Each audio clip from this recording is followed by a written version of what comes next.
জানো তো, এ বাড়িতে আমি, শাশুড়ি মা, শ্বশুরমশাই, বোন, আমার পাপা আর আমি, এই পাঁচজনে মিলেই আমরা এই বাড়িতে থাকি।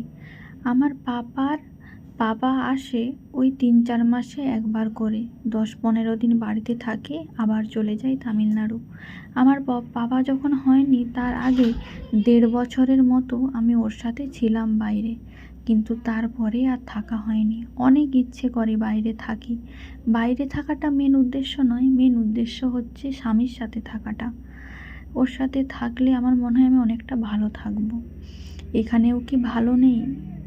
ভালো আছি, সবই হয়তো ভালো থাকা যায়, কিন্তু যে বাড়িতে নিজের স্বামী থাকে না, সে বাড়িতে হয়তো তুমি চেষ্টা করেও ভালো থাকতে পারবে না। আমি মনে করি আমার মতো হয়তো অনেক মেয়ে আছে যারা হয়তো প্রত্যেকের স্বামী হয়তো বাইরে থাকে, তাদেরকে বাড়িতেই থাকতে হয়।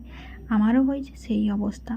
আমিও চাই স্বামীর সাথে থাকতে, কিন্তু সংসারের চাপ, লোন, এইসব করে আর থাকা হয় না। তারপরে তো আমার পাপা আছেই।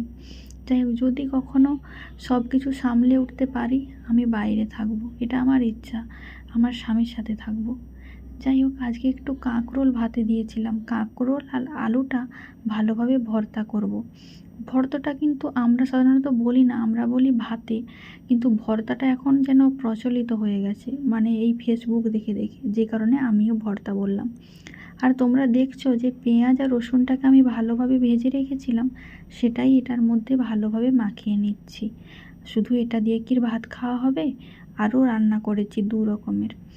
আর দেখো, পাপার জন্য মাছ, ডাঁটা সব কিছু দিয়ে একটা সেদ্ধ ঝোল বানিয়েছিলাম আলাদা করে, সেটাই পাপাকে একটু ঘুরিয়ে ঘুরিয়ে খাওয়াচ্ছিলাম। আর বলতে বলতে নিজের খাবারটাও বেড়ে নিলাম। যাই হোক, তারপরে বিকেলবেলার দিকে দেখলাম বেশ মেঘলা ওয়েদার। আর মেঘলা ওয়েদারে তো চা খেতে ভীষণ ভালো লাগে। আমরা এমনিতেই চা পিয়সী, আর চা না খেলেই হয় না। তাই ভাবলাম, স্নান করে নিয়েছি, ভীষণ পরিমাণে গরম তো, সে কারণে একটু ছাদের দিকে যাব। আর পাপাকে বাপি মোটরসাইকেলে করে একটু ঘোরাতে নিয়ে গেছে, তাই ভাবলাম আমিও একটু বেরু বেরু করে কোথায় আর যাব, ছাদ থেকে একটু ঘুরে আসি। তাই জন্য সিঁদুর পরে নিচ্ছি। আর সিঁদুর পরার পরে তো সবাই শাখাতে এভাবে দেয়, আমিও দেই। যাই হোক, বলতে বলতে একটু পাপাকেও একটু রেডি করাবো, আর নিজেও ছাদের দিকে যাব। দেখো, পাপাকে একটু ক্যামেরার সামনে আনলাম, প্যান্ট পরিয়ে দিয়েছি, এবার জামাটা পরাবো।